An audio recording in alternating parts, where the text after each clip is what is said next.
যখন সমাজটা এমন হয়ে যাবে, ভালো মানুষগুলো তসবিহ টিপবে আর আল্লাহ আল্লাহ জিকির করিবে, এই সুজাগে বাতিলেরা, এই সুজাগে ওই জালেমেরা নেতা হয়ে আসন নিবে, ভেজাল তখন লাগিবে, শান্তি চইলা যাইবে রে। কথা কর, তাই তো হইছে, তাই তো হইছে। তাহলে এটা পরিবর্তন করতে হবে। সমাজের কর্ণধার গুলোকে বানাইতে হবে ভালো, আমরা যেন সে কাজ করতে পারি। এখন জোরে বলো না আমিন। আচ্ছা, আল্লাহ কবুল করুক, আমিন। লাউ কানাল বাহরু মিদাদান লিকালিমাতি রাব্বি লানাফিদাল বাহরু ক্বাবলা আন তানফাদা কালিমাতু রাব্বি ওয়ালাউ জিনা বিমিসলিহি মাদাদা। মসি হলে পৃথিবীর পানি তামাম, গাছপালা যদি সব হয় রে কলম। মসি হলে পৃথিবীর বাড়ি তামাম, গাছপালা যদি সব হয় রে কলম।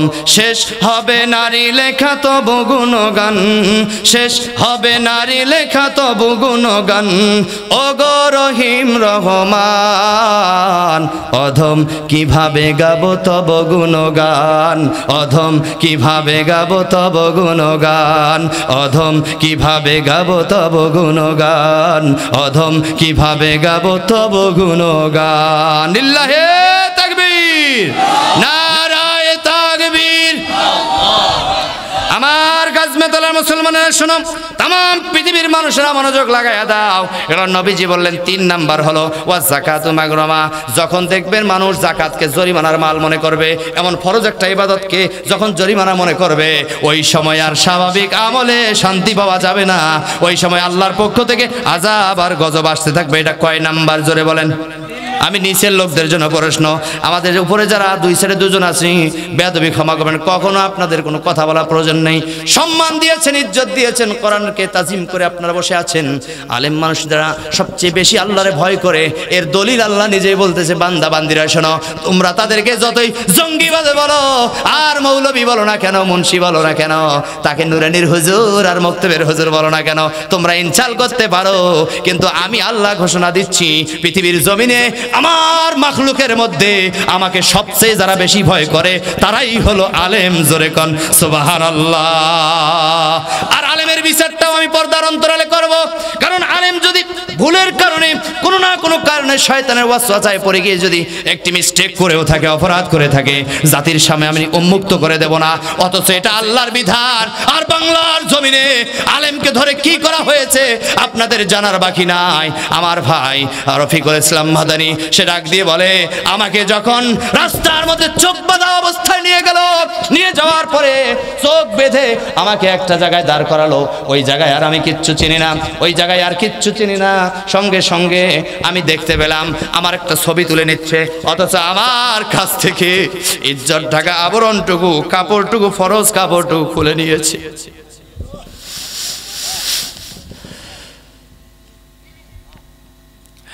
আমি তখন জিজ্ঞাসা করলাম,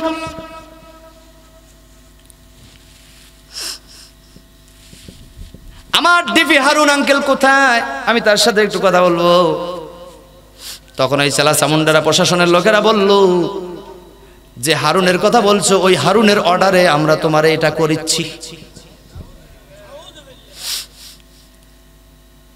আমার যদি সে বিশ্বাস থাকে, এই মুহূর্তে যদি আমাকে কেউ আঘাত করতে আসে অতর্কিত ভাবে, তাহলে হয়তো বা আমার ডাইনে এক আলেম বসে আছেন, বামে এক আলেম বসে আছে, স্টেজে 5-7 জন লোক আছেন, আমার সামনে হাজার হাজার মানুষ আছে, এনারা হয়তো বা তাকে প্রতিহত করবে, প্রতিবাদ করবে।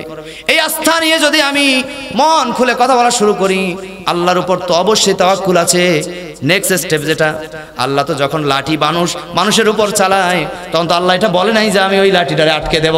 যদি আটকে দিত, এটা তার স্পেশাল পাওয়ার, যদি এই কাজটা করতো, তাহলে আল্লাহ যে বান্দাকে ব্যক্তি স্বাধীনতা দিয়েছে, কলব দিয়েছে, অন্তর দিয়েছে, এই সিফাত আর এই গুণ তখন থাকতো না। যার কারণে তোমরা বান্দাবান্দিরা যতই ফিতনা ফাসাদ করো না কেন, ওর মধ্যে একটা উত্তম সমাধান আল্লাহ করবে শেষে। ওয়ামাকারু ওয়ামাকারু ওয়ামাকারাল্লাহ ওয়াল্লাহু খায়রুল মাকিরিন।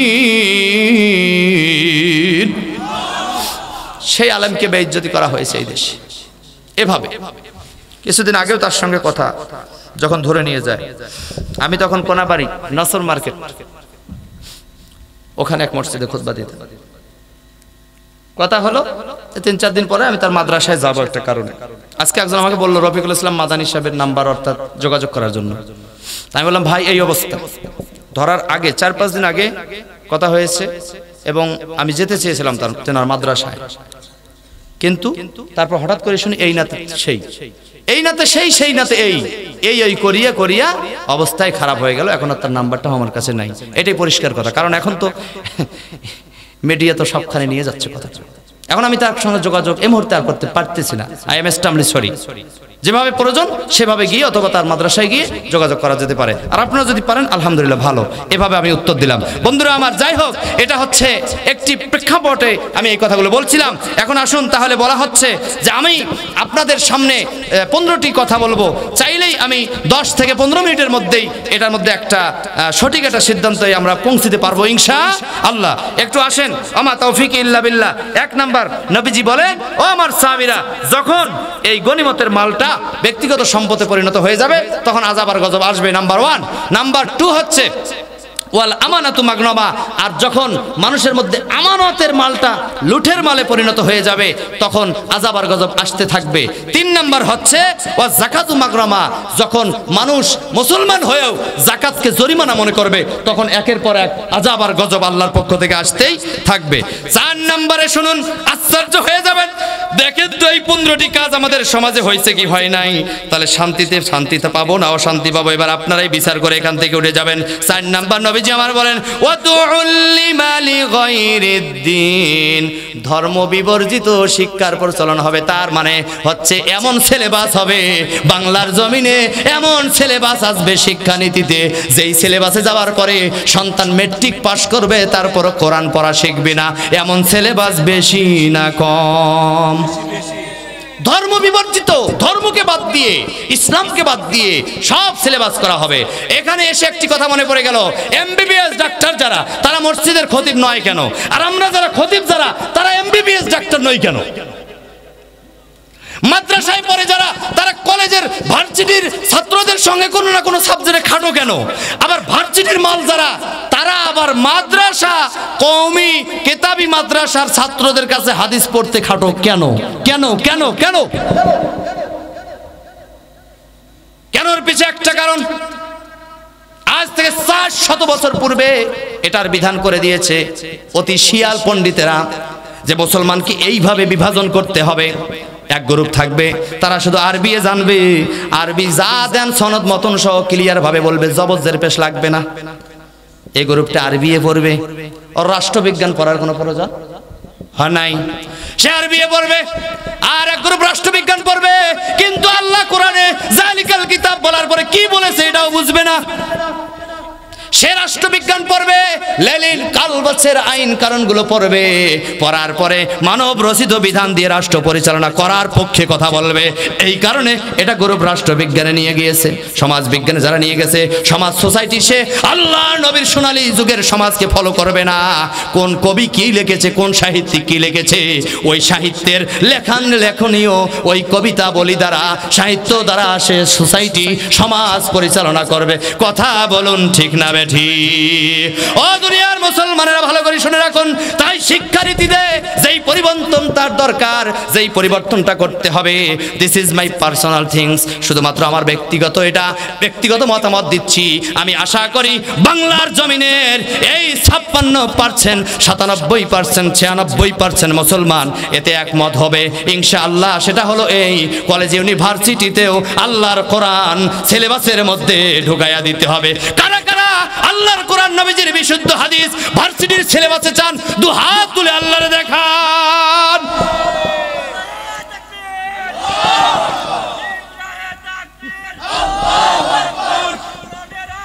সংসদে জালো, সংসদে জালো, নারে তাকবীর। হাত নামান, আল্লাহ কবুল করো। বাজান তখন কি হবে? আমি উপকার আর অপকারটা দিচ্ছি। কলেজ ইউনিভার্সিটিতে কত মেয়ে আজ দেখা যায়, পড়ালেখা করে তারা সমান অধিকার পেতে চায়। আছে না নাই? আছে না নাই? কলেজ ইউনিভার্সিটিতে কত মেয়ে আজ দেখা যায়, পড়ালেখা করে তারা সমান অধিকার পেতে চায়। ওরে পাতলা কাপড় পরে আবার, ও ভাই পাতলা কাপড় পরে আবার মার্কেটেতে যায়। ইমান নিয়ে বেঁচে থাকা দায়, হায় গো ইমান নিয়ে বেঁচে থাকা দায়। পাগলা সোল, খালি সোলটা দোষ দিচ্ছেন কিশোর, খালি যুবককে দোষ দিয়ে আজ একেবারে বলতেছেন ইফটিজিং এর মামলা। ইফটিজিং এর মামলা করে আমার ওই রাশেদ ভাই যুবককে আপনি থামাইছেন, একটা মামলা দিয়েছেন। ওই কেস থেকে বারে আসার পরে একটা ইফটিজিং করছে না, এখন আরো 10টা করবে। কথা বলুন ঠিক না ভাই? ঠিক। যদি কোনো ব্যক্তি গাঁজা খায়া জেলে গেছে, তাহলে ফিরে আসার পর সে গাঁজার ব্যবসা করছে। যদি কেউ ইয়াবাহা খায়া জেলে গেছে, ফিরে আসার পরে ওই ইয়াবাহার ব্যবসায়িক হয়েছে, বড় বিজনেসম্যান হয়ে কোটি টাকার মালিক হয়ে গেছে। কথা বলুন ঠিক না ভাই? ঠিক। পাগলা সোল। ইফটিজিং বন্ধ করতে হলে যুবকদেরকে শাসন করে করতে পারবেন না, কারণ আপনি যতই বড় ইমানদার বিড়াল হন না কেন, শুটকি মাছ যদি আপনার সামনে রাখে, গারস্থ যদি ঢেকে না রাখি যদি কয় ভাই বিড়াল তোমাকে আমি ছোট থাকি অনেক পোষ দিয়েছি, অনেক খাওয়াইছি, এটা প্লিজ এক্সকিউজ মি, তুমি এই শুটকি মাছটা একটু বোলাবে না বিড়াল, আল্লাহ দোহাই লাগে বলাইও না। বলেন তো বিড়াল কি মানবে? এই জোরে কান মানবে? আমি শুরুতে বলছি হাসির খোরাক না, বুঝে নিতে হবে। সম্মানিত উপস্থিতি, বুড়ি নিজে বোরকা পরে, নাতনিটারে মেকআপ করে, এমন কাপড় পরায় গোটা শরীর দেখা যায়। এই বুড়ি, ও মুরব্বী, ও মানি, তোমার আর কেটা দেখে পারে? তোমাকে দেখার জন্য কোনো যুবক ঝুলকিও দেবে না, উল্কিও দেবে না। বলতেছে দাদিমা যাচ্ছে, যাও, এই রাস্তা দেখে দাও, দেখে দাও, দেখে দাও। কথা বলেন ঠিক না ভাই? ঠিক। তামাম কাপড় বোরকা হিজাব না রেখে যদি তুমি খালি তোমার পরিধানের কাপড়টা আস্তে করে মাথায় দিয়ে যাও, তাও যুবকেরা তোমাকে দাদি নানি কয়ে সম্মানের সহিত গন্তব্যস্থানে পৌঁছে দেবে। কথা বলুন ঠিক না ভাই? ঠিক। আর তোমার নাতনিটারে ঢেকে নিয়ে যেতে হবে, কারণ ওই নাতনিটার মধ্যেই যে মিষ্টি আছে, সেই মিষ্টির জন্য পাগল এই পিঁপড়াগুলো। এই পিঁপড়ার সামনে মিষ্টি রেখে যেমন কখনো মিষ্টি নিরাপদ নয়, তাই নারীদেরকে বাহিরে বেপরদায় বাইর করে দিয়ে ইফটিজিং এর মামলা করে এই যুবকের আদর্শ এবং ইফটিজিং এই দেশ থেকে, সমাজ থেকে বন্ধ করা যাবে না, যাবে না, যাবে না। কে এখন কারে বলে? সম্মানিত উপস্থিতি, এজন্য আল্লাহ রাব্বুল আলামিন বলেন, পৃথিবীর মানুষ শোনো, জাহারাল ফাসাদু ফিল বাররি ওয়াল বাহরি বিমা কাসাবাত আইদিন নাস। তোমরা যাহা কিছু করতেছো আর যাহা দেখতেছো জলে এবং স্থলে, যে বিপর্যয়গুলো আমি দেই, এগুলো আমি আপনা থাকি দেই না। তোমরা দু হাতে যা কামাই করো তাই তোমাদের সামনে আমি বিরাজমান করে দেই। এবার আসুন, 4 নাম্বার হলো ওয়াজ যাকাতু মাগরামা। 3 নাম্বার ওয়াজ যাকাতু মাগরামা, যাকাতকে মানুষ জরিমানা মনে করবে, এটা হয়ে গিয়েছে। 4 নাম্বার ওয়া তুআল্লিমু বিগাইরিদ দ্বীন, ধর্ম বিবর্জিত শিক্ষা নীতিটা চালু হয়ে যাবে, ধর্মের জ্ঞান থাকবে না। যেই কথা বলতে গিয়ে এতগুলো কথা বলেছিলাম, বন্ধুরা আমার খেয়াল করে শুনুন, কলেজ ইউনিভার্সিটিতে যদি আজ কোরআন সিলেবাসটা ঢুকিয়ে দেওয়া যাইতো, 100 মার্কের পরীক্ষা করা যাইতো, সিয়াসিত্তা হাদিস থেকে যদি 100 মার্কের পরীক্ষা করা যাইতো, আল্লাহর কসম করে বলি, আজ ইউনিভার্সিটি থেকে বাহির হওয়ার পরে আপনার মসজিদের ইমাম এবং খতিব আপনার সন্তানই হতো।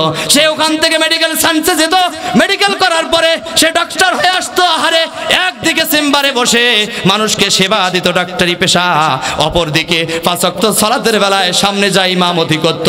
বন্ধুরা আমার, আমরা যারা ইমাম আছি, হোক না দুর্বল ইমানদার, তারপরে যারা ইমাম রয়েছি, এই ইমামেরা দেখবেন নামাজ পড়ে আসার পরে অজগবি কোনো মেয়ের দিকে তাকাইতে পারে না। ইমামেরা দেখবেন নামাজ পড়ে আসার পরে অজগবি মদের আড্ডায় বসতে পারবে না। ইমামেরা দেখবেন নামাজ থেকে আসার পরে এইভাবে ঘুষ দিচ্ছে আর বলতে, স্যার আমার সিরিয়ালটা আগে নেন, আগে নেন, আগে নেন। ওই ইমামটা নামাজ পড়ে এসে কখনো এইভাবে ঘুষের টাকা নারে না, নারে না, নারে না। কথা কোন ঠিক না বে ঠিক?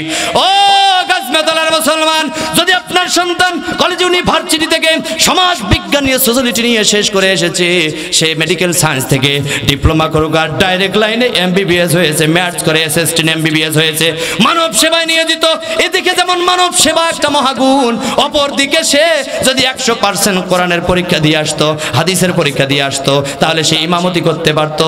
ও ইমাম, আজান দিলে হয় মসজিদে ইমাম, নামাজ শেষে হয় ডাক্তার, জোরে কোন সুবহানাল্লাহ। এরকম যদি হইতো তাহলে ওই বাতিল শক্তি ইহুদি নাসারারা মাথা আর চালাইতে পারতো না। তাম পৃথিবী জুড়ে মরতে মুজাহিদের জাত তো একটাই, আল্লাহর কাছে ধর্ম তো একটাই। পৃথিবীতে যত ধর্ম আছে এই ধর্ম কোনো ধর্ম না, এই ধর্মের কোনো নাম নেই, নাম তো একটাই, দ্বীনুল ইসলাম। ইন্না দ্বীনা ইনদাল্লাহিল ইসলাম। আল্লাহ বলে, বান্দারে যা কিছু দেখতেছো এগুলো সব ভুয়া, এগুলো সব ভুয়া। আমার কাছে আমার পছন্দের, আমার পক্ষ থেকে পাঠিয়ে দেওয়া বিধান, দিন তো ইসলাম। আর এই যারা মুসলমান তারাই তো ওই ইসলাম ধর্মের এক একজন করে সৈনিক, এক একজন করে মর্দে মুজাহিদ। আর যারা ইসলাম ধর্মের এক একজন করে মর্দে মুজাহিদ, তারাই আমার জান্নাতের এক একটা করে জান্নাতের মালিক। তারা জোরে কোন সুবহানাল্লাহ। গল্প শোনেন নাই? বাঘ, বাঘ, বাঘের বাচ্চা ছোট থেকে ভেড়ার পালের মধ্যে মানুষ হয়েছে, হওয়ার পরে একদিন একটা অরিজিনাল ওই ভেড়ার পালের মধ্যে মানুষ হয়, ভেড়ার সাথে বেড়ায়, ভ্যা ভ্যা করি বেড়ায়, ভেড়ারা যা খায় ওইও মাঝে মাঝে তা খায়, এটা খেয়ে জীবন যাপন করে, মনে করছে এটাই জীবন। তো হঠাৎ করে একদিন একটা বাঘ আসছে, আসিও কি ব্যাপার তুমি এখানে কেন? আমি কেন মানে? কয় তুমি ভেড়ার সাথে কেন? কয় আমি তো ভেড়া। ওই বাঘের বাচ্চা বলতে কয় আমি তো ভেড়া, তো ভেড়ার সাথে থাকবো না কেন? হাট বোকা, তুমি ভেড়া না, তুমি বাঘ। না ভেড়াই আমি। কয় না তুমি বাঘ। বলে না আপনি গেলে হবে না, আমি ছোট থাকি এই পরিবেশে মানুষ হচ্ছে, এটা আমি ভেড়া।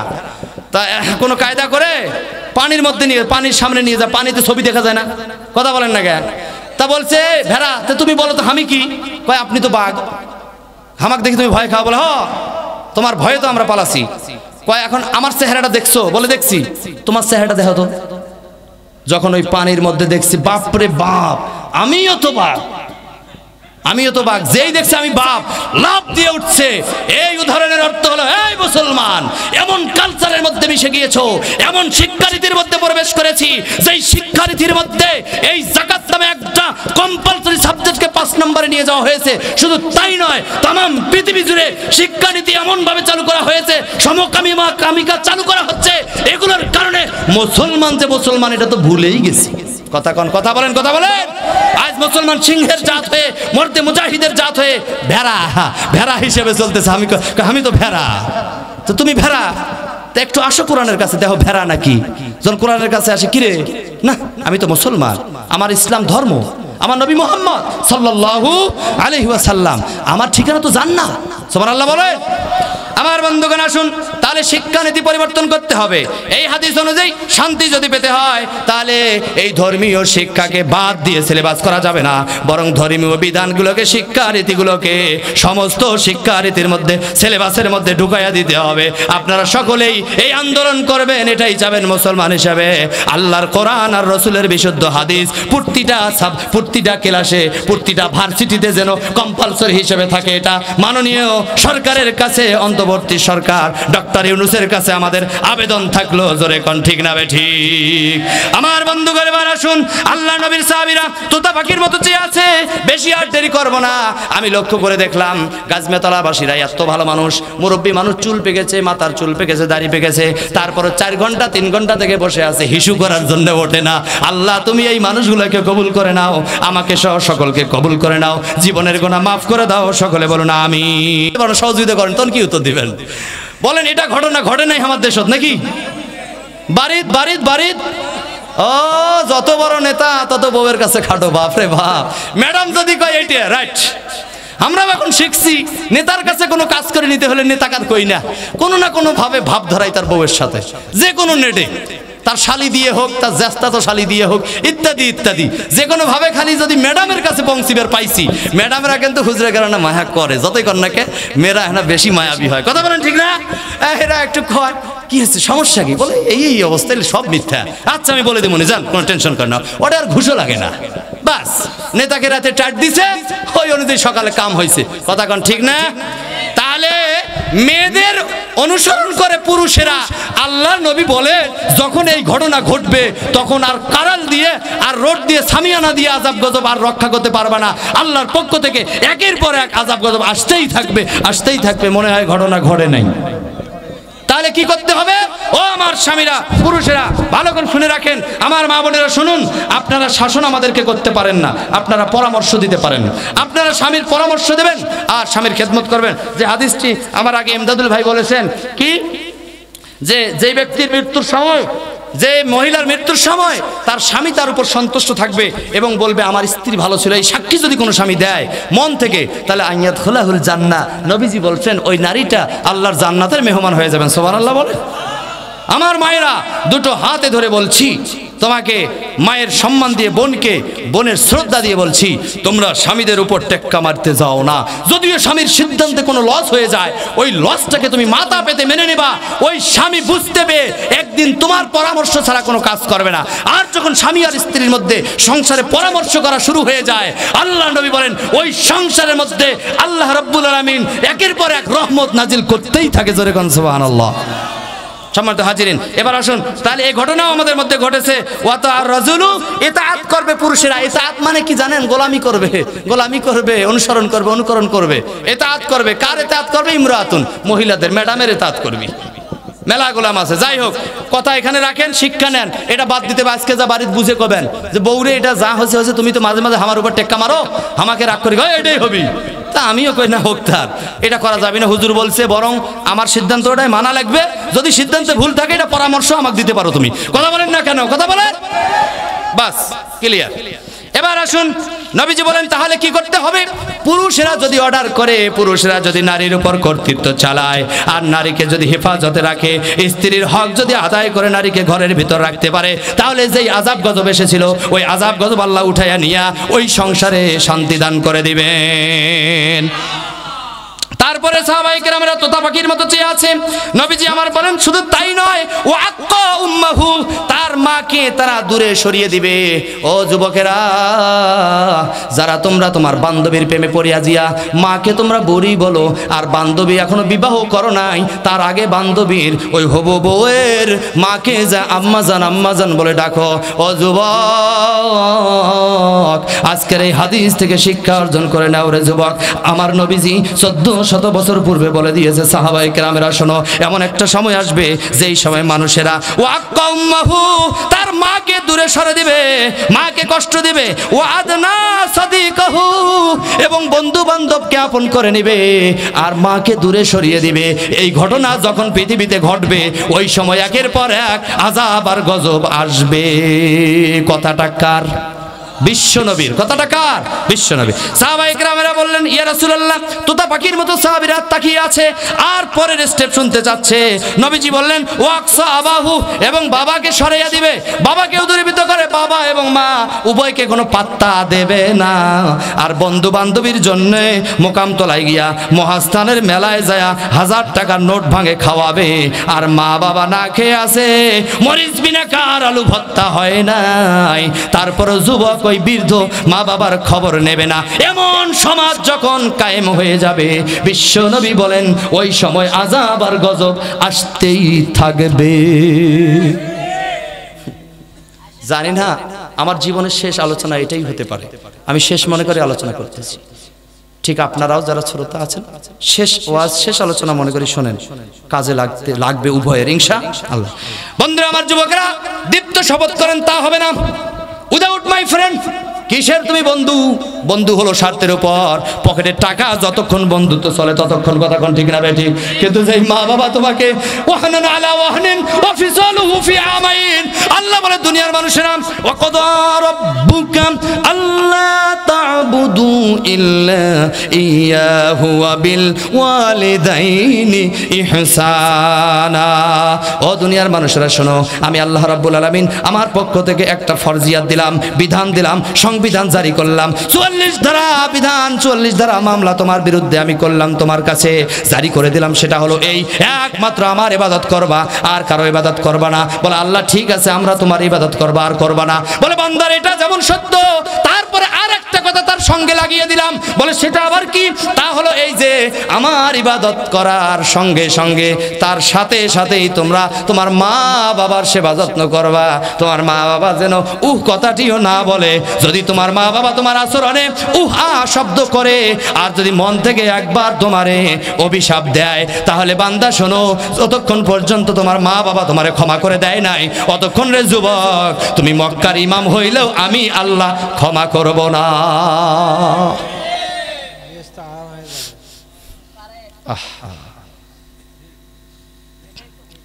সম্মানিত যুবকেরা, আমার যুবক ভাইয়েরা, তুমিও যুবক আমিও যুবক রে ভাই, আমার দিকে তাকাও। এসএসসি পরীক্ষার রাত্রিতে জনম দক্ষিণী মাকে হারিয়েছি, আগামীকাল ফাইনাল পরীক্ষা, আজকে হারিয়েছি। কাল আমার পরীক্ষা হলো 10টায়, মায়ের জানাজা হলো 9টায়। সেবা করতে পারিনি, যত্ন করতে পারিনি। মায়ের আশা ছিল কতবার আমার মা আমার এই কণ্ঠে এসে চুমু খেয়েছে। তারাবি পড়াই এখানে ইমামতি করে পুরান বাসায়। আমার বাসা থেকে প্রায় 1.5 কিলোমিটার দূর। মিডিয়ার মাধ্যমে তামাম পৃথিবী যাচ্ছে, আমার বাসার মানুষেরাও কিন্তু শুনতেছে। বন্ধুরা আমার জেঠাইকে সঙ্গে করে নিয়ে আমার মা খতম তারাবি শোনার জন্য সন্তানের কণ্ঠে তেলাওয়াত শুনবে। 20 রাকাত তারাবি পড়িয়েছি। ওই 20 রাকাত তারাবির সময় মা জননী মসজিদের কোণারে গিয়ে অন্ধকারের মধ্যে দাঁড়িয়ে দাঁড়িয়ে শুনেছে। নামাজ শেষে বাবার সঙ্গে আসতেছি, এসে দেখি মা নেই। মা কোথায় গেল? বাবা যখন ডাক দিল অমুকের মা, মা এবার জবাব দিচ্ছে বারেখুলি থেকে জবাব দিচ্ছে। তখন আমি বুঝতে পেলাম আমাদের পিছে পিছে যেই মানুষ দুটো হেঁটে এসেছিল সেটা অন্য কেউ নয়, একটা আমার মা, একটা আমার জেঠাই। মা ডাক দিয়ে বলতো, বাবা রে, তোরে নিয়ত করেছিলাম কোরআনের হাফেজ হবা, তোরে নিয়ত করেছিলাম আল্লাহর দিনকে তুমি মানুষের সামনে বুঝায় দেবা, কোরআন হাদিস বুঝাবা। বেটারে এখনো দাঁড়িয়ে আসে নাই, মোছ আসে নাই। তুমি যখন তারাবির মধ্যে তেলাওয়াত করো আমি মা ঠিক থাকতে পারি না। চুপে চুপে বাবারে আজকে শুধু একদিন নয়, প্রতিদিন গিয়ে তোমার বাবার তুমি যখন আগে চলে যাও, সুন্নত পড়ো, এশার নামাজ পড়ো, বেতের পড়ো, আমি মা জননী দাঁড়িয়ে থাকি। যখন তুমি তারাবিটা শুরু করে দাও, বক্সে পড়ো কিংবা জোরে জোরে পড়ো, আমি মা জননী পুরা তারাবির তেলাওয়াতগুলো শোনার পরে তোমরা যখন আবার বেতের নামাজ পড়ো, ওই সময় আমি চলে আসি। কিন্তু আজকে আসতে একটু দেরি হয়েছে। ও যুবক, আজ কোনো টাকার অভাব নেই, পোশাকের অভাব নেই। এটা আমি সংশোধনের জন্য বলছি, একটু মনোযোগ দাও, নিজের কথা নয়। আজ যদি আমার মা বেঁচে থাকতো, এই 10,000, 20,000, 30,000 পর্যন্ত এক রাতে মানুষ আলোচনায় টাকা দিচ্ছে, ডিমান্ড না করেও টাকা নিয়ে সেজদায় পড়ে যায়। মাবুদ রে, তোমার গোলাম কিচ্ছু চাইনি। কর্তৃপক্ষকে ডাক দিবেন, জিজ্ঞাসা করবেন আমি কেমন ডিমান্ডওয়ালা বক্তা। ইউটিউবে আলোচনা শোনার পরে যখন কথা বলছে আমার কাছে, কর্তৃপক্ষ বারবার চেষ্টা করেছে, হুজুর কত এটা নাম রাখেন, নাম না রাখলে আমরা সাহস পাচ্ছি না। আমি বলছি না, আমি বলেছি আমার মায়ের আদেশ, কন্টাক্ট করে দিন প্রচারের কাজে যাবা না। আপনারা শুনবে যে ভাই দাও। ও যুবকেরা, আজ ইচ্ছা হয় ওই মা যদি থাকতো তারে কত না কত সেবা দিতাম, টাকার বিছানায় রেখে দিতে পারতাম, কিন্তু মা আমার নেই। ও যাদের মা আছে যুবক, হাতে ধরি বলি, আজকের রজনীতে ওয়াজ থেকে যাওয়ার পরে যদি কোনো কারণে তোমার মায়ের সঙ্গে মন মালিন্য হয়ে থাকে, বউয়ের কারণে হোক আর বোনের কারণে হোক, প্রেমিকার কারণে হোক আর বন্ধুর কারণে হোক, যদি কোনো কারণে মাকে তুমি আঘাত দিয়ে থাকো, আজ রাত্রে গিয়ে মা জননীকে ডাক দিবা। ডাকতেও হবে না, ছেলে যখন ওয়াজে এসেছে, মা যতই বাড়িতে থাক না কেন কানটা তার জাগনা আছে। আস্তে করে তুমি যত বড় নেতা হও, চেয়ারম্যান হও, এমপি হও আর মন্ত্রী হও, ইমাম সাহেব হও আর মুয়াজ্জিন হও, বক্তা হও আর তক্তা হও, এটা দেখার বিষয় না। মায়ের সঙ্গে যদি মনোমালিন্য থাকে তাহলে আজকে রাত্রে গিয়ে মায়ের দরজায় ডাক দিয়ে বলো, মা দরজাটা খুলে দাও। মা জননী যখন লাফ দিয়ে এসে দরজাটা খুলে দেবে, কোনো কথা নাই, হাত ধরে কিংবা পায়ের মধ্যে আস্তে করে পড়বেন, মাথা যেন উপরে থাকে। মায়ের হাত ধরে যদি বলতে পারো, বাবা বৃদ্ধ বাবার হাত ধরে যদি বলতে পারো, আব্বা বুঝি নাই, তোমার উপর রেগে গিয়েছিলাম, আমার মস্তিষ্ক ঠিক ছিল না, এই জন্য আমি রাগ করেছি, বাবা তুমি আমার বাপ, আমার জীবনের তরে ক্ষমা করে দাও। ও যুবক, আজ এই হাজার হাজার মানুষের মধ্যে একটা যুবক যদি এই কাজটা করতে পারে, আমার বিশ্বাস টাটকা একটা জান্নাত ওই যুবক কামাই করে ফেলবে। যান, ক্ষমা করে, ক্ষমা চেয়ে না। আর বাবা যারা আছেন ক্ষমা করে দেন। আপনি ক্ষমা না করলে আপনার ওই কুলঙ্কার সন্তানকে আল্লাহ ক্ষমা করবি না। এবার আল্লাহ রাব্বুল আলামিন এই জন্য বলেছেন, ওয়াবিল ওয়ালিদাইনি ইহসানা ইম্মা ইয়াবলুগুন্না ইনদাকাল কিবারা আহাদুহুমা আও কিলাহুমা ফালা তাকুল লাহুমা উফফিন ওয়ালা তানহারহুমা ওয়া কুল লাহুমা কাওলান কারীমা।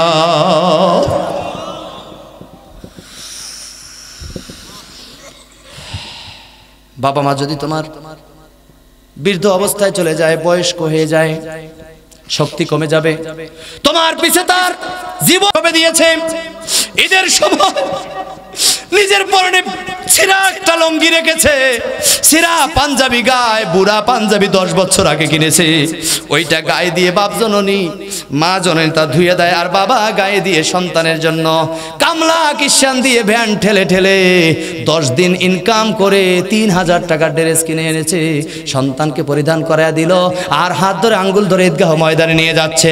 ও যুবক, ও বৃদ্ধ বাপজান, নিজের বাবার কথা স্মরণ করুন।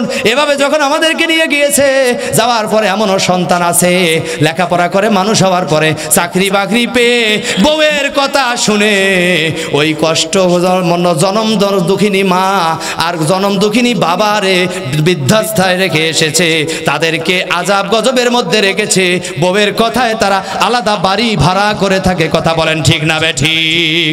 এটা হবে না। তাই নবীজি বলেন 1400 বছর পূর্বে সাহাবায়ে কেরামদের সামনে বলতেছেন, ও আমার সাহাবীরা, আমার উম্মতের মধ্যে যখন এই সময়টা আসবে, ও আক্কা উম্মাহু, তার মাকে দূরে ঠেলে দেবে, ও আদনা সাদিকাহু, তার বন্ধু বান্ধবকে কাছে নেবে, ও আকসা আবাহু, এবং তার বাবাকে দূরে সরে দিবে, ওই সময় আযাব আর গজব আসতেই থাকবে। এবার সাহাবায়ে কেরাম তাকিয়ে আছে, বিশ্ব নবী ডাক দিয়ে বলতেছেন, তারপরে ওয়া যাহারাতিল আসওয়াতু ফিল মাসাজিদ। আহা, এটা দেখেন কি কইছে। আপনাদের মসজিদে কোনোদিন কাজিয়া হয়েছে দেখছেন? না, গাজমেতলা হয় নাই। কমিটি বা মুসল্লি জোরে জোরে এই কি বলো, না এটা হবে না, এইটাই হবে না, 8 রাকাত না 20 রাকাত, এইটা মুনাজাত হবে না, এগুলো চলবে, এই নিয়ে একটা বাজাবাজি হয় নাই, জীবনে হয় নাই। হ্যাঁ, আমার মসজিদে হয়েছে, আমার জামাতে হয়েছে, এই যে হয়েছে, সাক্ষী বেড়াইছে না, আর সমস্যা নাই। মুমিন দুই পাশে 2টা সাক্ষী দিলে আনাফ, আমি তো আছি একজন। এবার আসুন বন্ধুগণ, আল্লাহ নবী 1450 বছর আগে বলে, ও দুনিয়ার মানুষেরা, ও আমার সাহাবায়ে কেরামেরা, শুনে রাখো, আমার উম্মতের মধ্যে যখন এই ঘটনা ঘটবে, ওয়া যাহারাতিল আসওয়াতু ফিল মাসাজিদ, মসজিদের মধ্যে যখন গন্ডগোল হবে, হট্টগোল হবে, উচ্চ স্বরে আওয়াজ হবে, ওই সময় আর আযাব গজব ঠেকাইতে পারবা না। আল্লাহর পক্ষ থেকে আযাব আর গজব ওই জাতির উপর তখন আসতেই থাকবে। এই জন্য বলতেছি, যারা মসজিদ কর্তৃপক্ষ রয়েছেন, কমিটি বিন্দু রয়েছেন, সভাপতি মহোদয়, সেক্রেটারি সদস্য সহ तमाम মুসল্লিয়া ইকরামরা ঐক্যবদ্ধ হয়ে যাবেন। সব দিকে যা করি এক জায়গায় একমত, সেটা হলো যখন মসজিদে প্রবেশ করব, কোনো সাউন্ড হবে না, কোনো কথা হবে না, একদম সাইলেন্ট অবস্থায় প্রবেশ করব। সেখান থেকে ইবাদতগারে ইবাদত করার পরে আদবের সহিত বাইর হয়ে এসে তারপরে আমাদের আলাপ আলোচনা থাকতে পারে। মীমাংসাও আছে, ঝগড়া বিবাদও যেখানে, মীমাংসাও সেখানে, সমস্যা যেখানে, সমাধানও সেখানে। কিন্তু মসজিদের ভিতর গন্ডগোল করে জোরে উচ্চ স্বরে আর তর্ক বিতর্ক করব না, করতেও দেব না। কারা কারা রাজি আছেন? নিজেও করব না, অন্যকে করতে দেবে না। আর ইমাম সাহেবদের প্রতি আমার আহ্বান, আমাদের ইমাম পরিষদ রয়েছে, আপনারা ইমাম পরিষদে, ওলামা পরিষদে অ্যাড হবেন। অজগবি চাই চাইলেই কোনো সভাপতি, কোনো সেক্রেটারি তার স্বার্থের বিপক্ষে কথা বলেছে দেখি কোনো ইমামকে বাদ দিতে পারে না। ইমাম মানে তো সর্দার, ইমাম মানে তো নেতা। যেই ইমাম মসজিদে ইমামতি করে ঠিক তাদের মাধ্যমে যখন সমাজ পরিচালনা হবে, দেখবেন ওই সমাজে সুদ, ঘুষ, জিনা, ব্যভিচার, অন্যায়, অবিচার দূরীভূত হতে বাধ্য হবে ইনশাআল্লাহ। তা নয়, এটা আবার কর্তৃপক্ষরা আমার প্রতি মন খারাপ করে না, বুঝার জন্য বলছি। সে যোগ্য সম্পূর্ণ ইমাম নেবেন আপনারা, সমস্যা কি? একজন ইমাম নিতে কত ইন্টারভিউ নেয়? আরে একজন সভাপতি করতে কোনটা ইন্টারভিউ নিছেন বলেন? বলেন সেক্রেটারির জন্য কয়টা ইন্টারভিউ নিছেন বলেন? ক্যাশিয়ারের জন্য কি ইন্টারভিউ নিছেন? হ্যাঁ, সুদে ঘুষের সাথে জড়িত তাকে বানাইছেন মসজিদের ক্যাশিয়ার। ক্যাশিয়ার মানে কোষাধ্যক্ষ, সে আমানত রাখবে অর্থ সম্পদ, তাকে বানাইছেন ক্যাশিয়ার। তাইলে আজাব গজব কি দুই হাত দিয়ে কামাই করছি কি করি নাই? এই গাছবেতলার যুবকেরা বলো, এটা আমরা কামাই করছি কি করি নাই? দোষটা আল্লাহ না আমার? জোরে কোন কার? বাস আলোচনা এটা করছি। এবার নবীজি বলেন সাহাবায়ে কেরাম তাকিয়ে আছে, এই ঘটনা কি ঘটবে? বলে হ্যাঁ এটা ঘটবে, কারণ ওই সময় তো সাহাবায়ে কেরামরা মসজিদের মধ্যে চুল পরিমাণ আওয়াজ দিয়ে কথা বলতো না। নবীজির স্বরের সঙ্গে কেউ স্বর মিলাইতো না। নবীজির স্বর যখন উঁচু হইতো সাহাবায়ে কেরামের স্বর তখন নিচু হয়ে যাইতো। আল্লাহ নবী সাহাবীরা বলে ইয়া রাসূলুল্লাহ এমন ঘটনা কি ঘটবে? বলে হ্যাঁ, যখন ঘটবে তখন আযাব আর গজব আসবে। এরপরে আল্লাহ নবীজি বয়ান করতেছেন আর সাহাবায়ে কেরামরা তাকিয়ে আছে। নবীজি আমার বলেন, ও আমার সাহাবায়ে কেরামরা, ওয়াসাদাল কাবিলাতা ফাসিকুহুম, ওয়াসাদাল কাবিলাতা ফাসিকুহুম। যুবক আরেকটু সময় শেষ হয়েছে, আর 3টা মাত্র পয়েন্ট আছে। আলহামদুলিল্লাহ যারা হিসু করতে যাচ্ছেন মাশাআল্লাহ হিসু করে আবার আসেন। আল্লাহ পাক যেন এই বরকত, রহমত, নিয়ামত থেকে কাউকে বঞ্চিত না করে। এবার নবীজি বলেন, এই দেখেন মূল জায়গায় হাত আসছে কেবল, বাপরে বাপ এইবার কার যে গায়ে লাগবে আমি জানি না। ওয়াসাদাল কাবিলাতা ফাসিকুহুম, যারা ফাসেক, পাপী তারা হবে গোত্রের নেতা। হ্যাঁ, এটা মনে হয় নাই। কই কথা কন, কি ব্যাপার?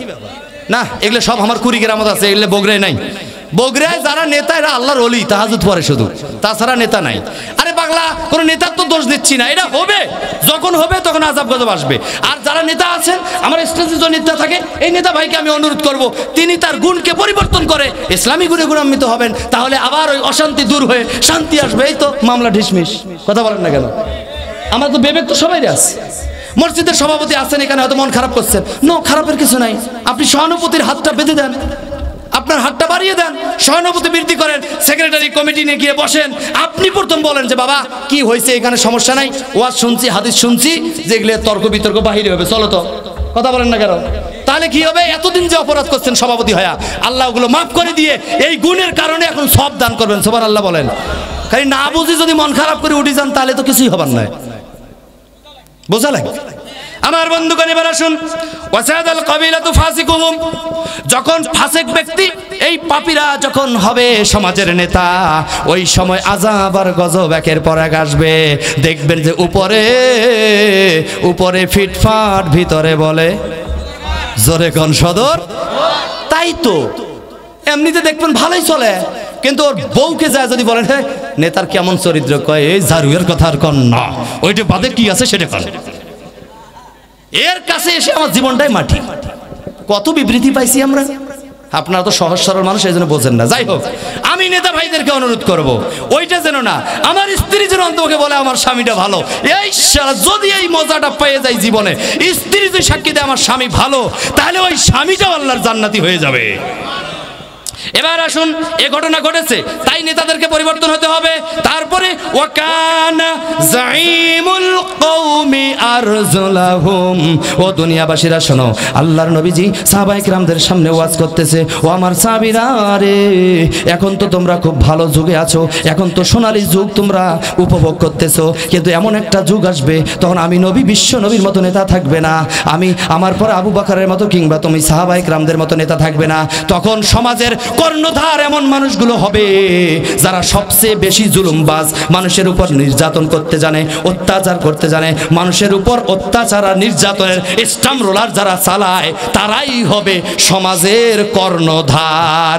যখন সমাজটা এমন হয়ে যাবে, ভালো মানুষগুলো তসবিহ টিপবে আর আল্লাহ আল্লাহ জিকির করিবে এই সুযোগে বাতিলেরা এই সুযোগে ওই জাহালে মেরা নেতা হয়ে আসন নিবে ভেজাল তখন লাগিবে শান্তি চইলা যাইবে রে কথা কর তাই তো হইছে তাই তো হইছে তাহলে এটা পরিবর্তন করতে হবে সমাজের কর্ণধার গুলোকে বানাইতে হবে ভালো আমরা যেন সে কাজ করতে পারি এখন জোরে বলো না আমিন আচ্ছা আল্লাহ কবুল করুক আমিন